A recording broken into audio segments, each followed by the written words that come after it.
When we last left off, I was about halfway done making this large cutting board. I drew up some cardboard templates to guide me in shaping the Sapele paddles. Once again, I took my router outside since I had some finish for another project drying in the shop. Using some shaped plywood templates, I removed most of the waste with a flat bit. It took me a few passes to get to the full depth that I wanted. I then scored the back of the paddles with a wheel gauge to define a neat shoulder line for the rabbit. Using the router again, I hogged off the bulk of the waste for the underside rabbit. I kept the fence on the router as a depth stop to get up close to the shoulder. I know, I really need to build a router table.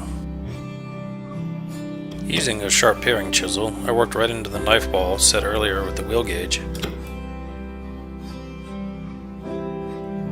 I really enjoy this type of work here. To get smooth edges around the outsides of the paddles, I set up a roundover bit in my router. I had to do this work slowly since the edges that come into contact with the board superstructure don't receive any roundovers. So, by taking my time and slowly working the sides, I was able to get comfortable edges on both the tops and bottoms of the paddles. After the paddles were rough shaped, I brought them over to the DuraPress to set the holes for the hardware. Here are the rough shaped paddles placed on the board.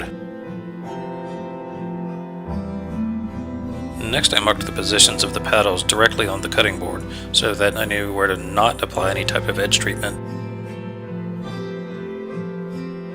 Just a few simple pencil lines to mark both ends. With a smaller roundover bit, I made my way around all of the edges that would still be exposed once the paddles were installed. I had to be careful with the start and stop points of the routing operation so that the roundover gap wouldn't drive underneath the paddles. Using a block plane, I started breaking the edges of the paddles that were easily accessible. This process didn't work very well on the corners though. So I got out some sandpaper and worked all of the edges so they were comfortable to the touch.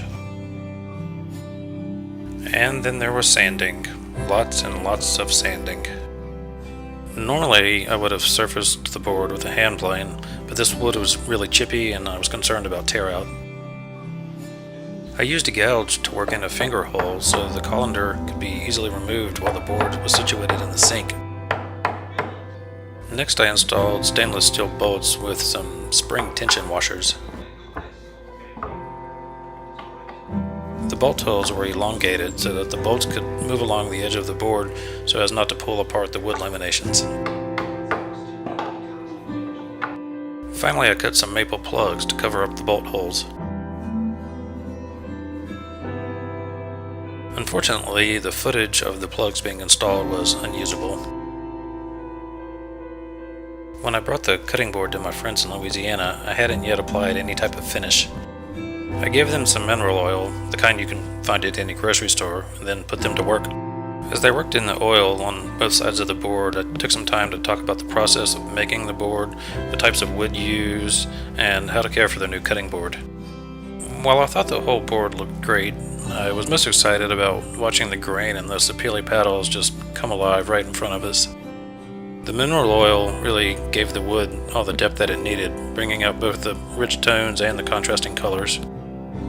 When we finally placed the board into the sink for which it was built, I knew this journey was complete. So that's it for this build. I do hope that you enjoyed watching this cutting board come to life.